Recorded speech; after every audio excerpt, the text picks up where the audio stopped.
Let us together meet the great goddess mother and her votaries who will bless the valley. Hi, I'm Gery Georgieva and I'm an artist based in London, originally born in Bulgaria.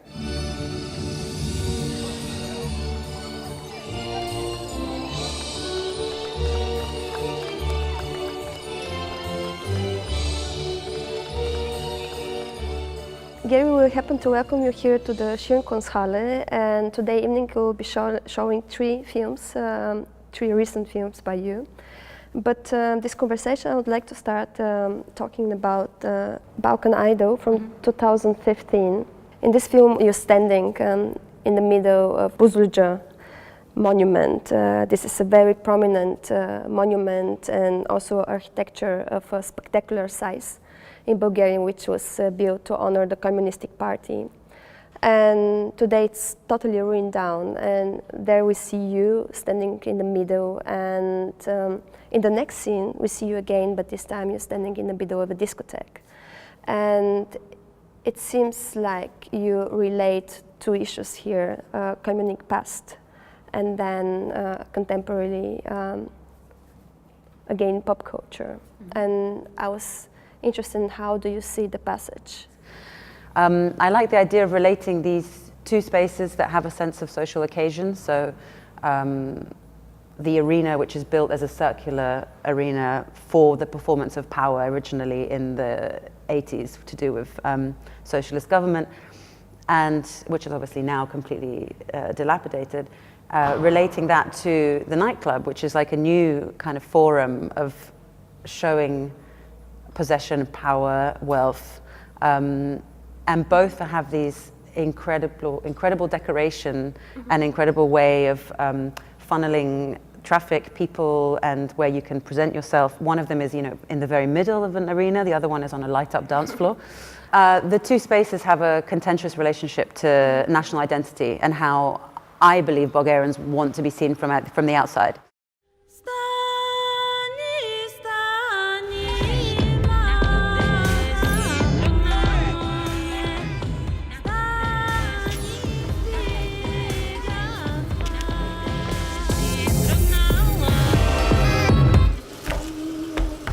For this film, you learn a particular traditional singing technique. Yes, I tried. Tell me about that.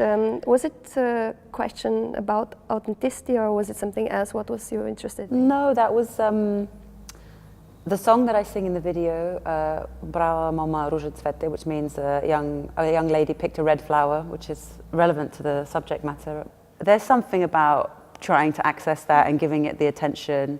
I like the idea that I can go to the source of that culture and be able to take part. And having the folk song in there felt like something very pure, and it felt like, again, I'm borrowing from a culture, but it's something that I've had to investigate and to learn in order to borrow from it. And something I have, in a way, kind of access to and that I've paid attention to. I really don't like the idea of speaking for somebody or of making work which is a real direct critique of a particular culture or of a particular moment. It's more that I use these different iterations as kind of pivotal points, as handles, and not like I'm taking on the weight of all of this collective identity, because it's not what I want to do necessarily.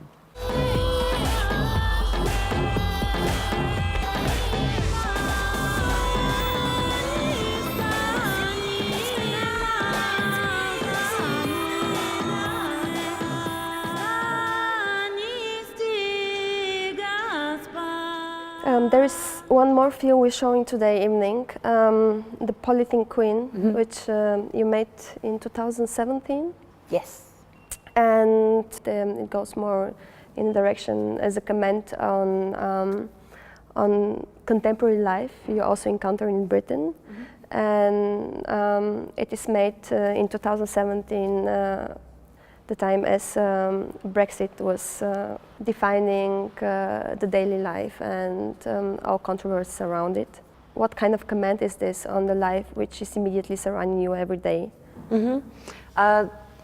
Polythene Queen was a film that didn't have any of the, like you say, Bulgarian folk references. It was more about Britain and the relationship to Europe. For me, it was like a swan song or kind of a goodbye to Europe almost.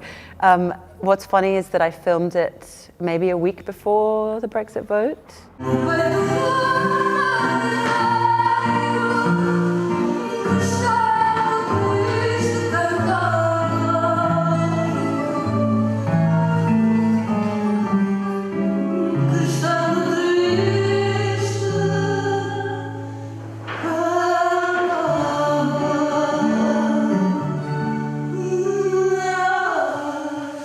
So the performance to camera, for me, is one of the most, it's one of the most effective ways to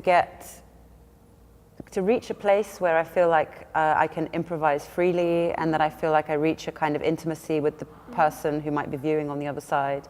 Often I set up the camera myself. I use a dressmaker's dummy and I put it in the position to get the focus. Even if I have somebody help me, I usually ask them to leave the room after they've set up, just so that I can get into a space that is weird and that is kind of unregulated. And for me, improvisation is a really fun and kind of interesting way to expose something. And it feels to me like it's risky and that it's like embarrassing, and that's powerful. Later, when you can look at the footage, then you can find the moments which are powerful. But at the time, it's this long kind of process, and doing it to camera just means that I can, I guess, just be more free with what I'm experimenting with. And sometimes I look back and I just think, that was awful, what was I doing? And then other times I think, wow, there's something happening here on the side that I didn't expect, or something with the lighting, or I'll go through a real moment, and that's then becomes kind of quite powerful.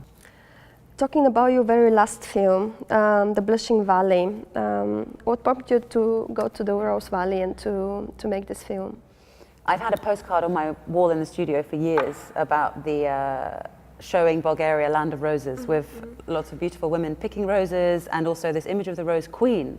And I really wasn't sure how it works, because generally in Bulgarian folk tradition you have dancing, you have singing, but this Rose Queen was something I'd never experienced before in how these rituals take place. So I was doing research online, and it turns out basically this Rose Queen is the winner of a beauty pageant, but she's maybe 18, abiturentka, so she's a recent graduate from one of the local schools in Kazanluk.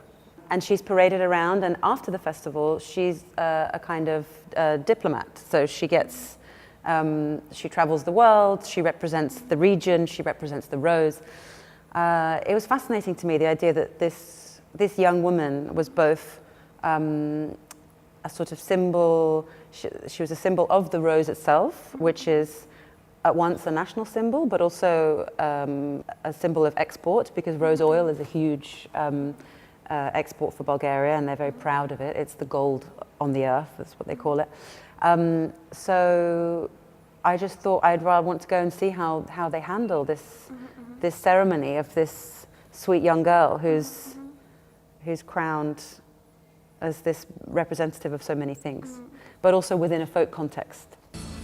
Welcome to the Valley of the Roses and Threshing Kings. The ceremony for the crowning of Rose Queen 2017 begins. In that improvisation, I was incorporating also the image of the rose picker, which is a more robust, grounded, sort of wholesome, slightly older maybe image of the woman, but also the image of the fertility goddess and this sort of cliche, hallucination of what it means to be a powerful woman of the earth. And also I was thinking a lot, because they have these speeches about positioning this Rose Queen, about her womb and how everything, all glory comes from her womb, and this very epic language, which, the girl is very young and she's wearing a polyester prom dress, and it's sort of, it does a disconnect. So I was trying to sort of access as well that aspect of the whole ritual, and kind of trying to place myself somewhere where maybe I just don't really belong.